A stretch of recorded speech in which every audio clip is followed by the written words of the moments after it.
설마 대표님들이 외식업을 하시면서 A급 인재가 들어오길 바라시진 않으시겠죠? 그런 생각 갖고 있다면 머릿속에서 지워버리세요. 왜 그런 생각을 하고 있는지 모르겠어요. 내가 일하면서 월 1,000만 원 버는 것과 내가 시스템을 통해서 월 1,000만 원 버는 건 그걸 경험해보신 분들은 참 많은 걸 느낄 거예요. 시스템으로 버는 게 훨씬 난이도가 훨씬 높고, 근데 한번 시스템으로 1,000만 원을 벌어보면 2,000만 원, 5,000만 원 버는 건 되게 쉽게 넘어갈 수 있는 시스템으로 넘어가기 때문에 여기서 좀 헷갈리는 부분들이 좀 생겨요. 어느 순간 대표님들이 확장을 해나가면서 막 직원들한테 너무 몰입을 하시거든요. 지금 현재 구글이나 페이스북이나 아마존이나 삼성이나 모든 기업들이 처음에는 저희가 다 쓸 거예요. 매장 하나 운영하듯이 처음에는 단칸방 사무실 조그만 데서 사업을 시작했을 거고, 처음 사업을 시작할 때 있던 직원들이 지금까지 남아있나요? 잘 그렇지 않아요. 남아있을 사람은 남아있는 거고 나갈 사람은 나가는 거예요. 돈과 시간을 넣어야 돼요. 왜냐? 내가 그게 쌓이잖아요. 외식업에서 나의 실력의 그 깊이를 쌓는 게 가장 중요합니다. 내가 어쨌든 결국에는 그 기획을 해야 돼요. 직원들한테 맡길 수도 없는 거고 나처럼 할 수도 없고.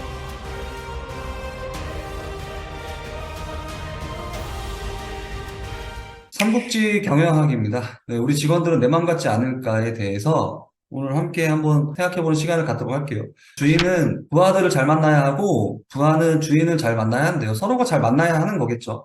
천하의 인재가 주인을 잘못 만나 아까운 재주를 써보지도 못하고 중도좌절하는 경우도 많대요. 근데 처음부터 천하의 인재였겠습니까? 주인이 그 인재를 능력치를 더 깨우쳐주고 했겠죠. 사실 외식업도 마찬가지인 것 같아요. 설마 대표님들이 외식업을 하시면서 A급 인재가 들어오길 바라시진 않으시겠죠? 그런 생각 갖고 있다면 머릿속에서 지워버리세요. 왜 그런 생각을 하고 있는지 모르겠어요. 대기업도 못 들어오는데 어떻게 식당에서 A급 인재를 채용하는 걸 바라십니까? 그런 건 말도 안 되는 얘기고요. B급 인재, C급 인재, D급 인재가 들어오는 게 중요한 게 아니라, 그런 인재들이 들어왔을 때 내가 갖추고 있는 매뉴얼과 시스템 속에 들어와서 B 플러스급의 어떤 일정한 평균치적인 결과물을 내는 데 집중하셔야 되거든요. 시스템을 통해서 유사한 값을 내주는 게 더 중요하다. 거기에 포커싱이 되는다라고 보고 있어요. 그리고 대표님들이 사업을 확장하면 할수록 더 그렇게 하셔야겠죠. 내가 매장에서 일하면서 월 1,000만 원 버는 건 다 할 수 있는 거잖아요. 시간의 차이가 있잖아요. 더 좀 오래 하면 되잖아요. 3년, 5년, 10년 해서 단골 쌓이면 1,000만 원 벌어갈 수 있는 구조가 되잖아요. 근데 사실 내가 일하면서 월 1,000만 원 버는 것과 내가 시스템을 통해서 월 1,000만 원 버는 건 그걸 경험해 보신 분들은 참 많은 걸 느낄 거예요. 시스템으로 버는 게 훨씬 난이도가 훨씬 높고, 근데 한번 시스템으로 1,000만 원을 벌어보면 2,000만 원, 5,000만 원 버는 건 되게 쉽게 넘어갈 수 있는 시스템으로 넘어가기 때문에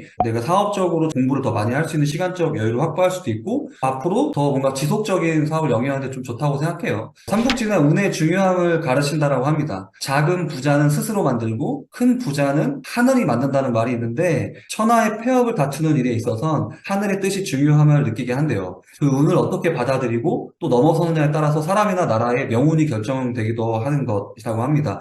여기서 저는 운과 실력에 대해서 고민을 좀 했었어요. 그 전에 저는 예전에 신사임당 채널을 운영했던 주원규 대표님이 운영한 유튜브 채널을 종종 보거든요. 근데 이번에 켈리치 회장님 채널에 제가 좋아하는 이 두 분이 또 영상을 촬영했더라고요. 근데 거기서 마침 이 책에 있는 이 내용이 나오더라고요. 운의 영역과 실력의 영역이라고 해서 했더라고요. 그래서 여기서 주원규 대표님이 되게 정확하게 설명을 되게 잘해주셨어요. 이분이 예를 들었어요. 양궁인데 양궁을 잘 쏘는 거, 이거는 실력의 영역이라고 하는 거예요. 근데 양궁을 해서 금메달을 따는 건 운이라고 합니다. 왜냐면 내가 부상당할 수도 있고, 날씨가 안 좋을 수도 있고, 뭐 내가 그날 컨디션도 안 좋을 수도 있고, 여러 가지 변수들이 되게 많잖아. 근데 모든 게 나한테 찰떡궁합처럼 잘 맞아 떨어질 수 있다라는 거죠. 그리고 그게 내 실력과 맞닿아서 뭔가 금메달을 따는 거죠. 근데 이런 것들은 운의 영역이라는 거죠. 그렇다고 내가 대회를 한 종류만 나가는 거는, 확률의 영역에서는 굳이 한 대만 찰 필요 없다는 거죠. 금메달을 딸 확률을 높이기 위해서는 실력을 어느 정도 키운 뒤에 최대한 많은 대회에 참가하는 게 확률의 영역이라고 얘기를 합니다. 그게 운의 영역이라고 얘기하는 거예요. 사실 금메달, 은메달, 동메달 따는 사람들이 서로 실력 차이가 크진 않잖아요. 한 끗 차이에서 결국 갈라지지 않아요. 사실 실력은 비슷비슷하잖아요. 대회에 많이 참여하는 건 확률 세계의 방식이라고 해요.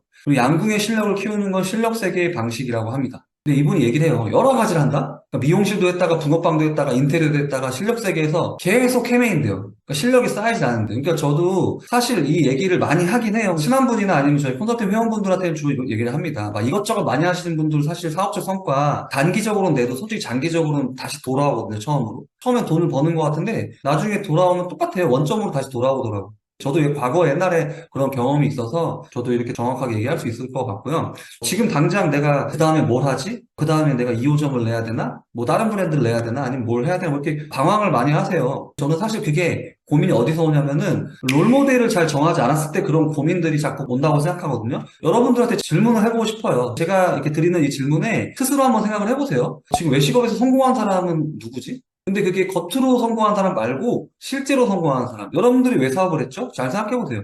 시간적 경제적 자유를 이루려고 사업한 거지 자랑하려고 사업한나요? 아니면 뭐 직원들을 위해서 사업을 하고 있나요? 여기서 좀 헷갈리는 부분이 좀 생겨요. 어느 순간 대표님들이 확장을 해나가면서 막 직원들한테 너무 몰입을 하시거든요. 좀 반대로 묻고 싶어요. 그런 분들한테. 대표님들 부모님들한테 한 달에 500만 원씩 용돈이나 이런 거 드리고 있나요? 대표님들의 현재 가장 소중한 사람이 누구죠? 부모님 아니면 와이프 아닌가요? 자식들 아닌가요? 가장 소중하다고 생각하는 사람한테 한 달에 300만 원, 500만 원씩이라도 보내고 있나요?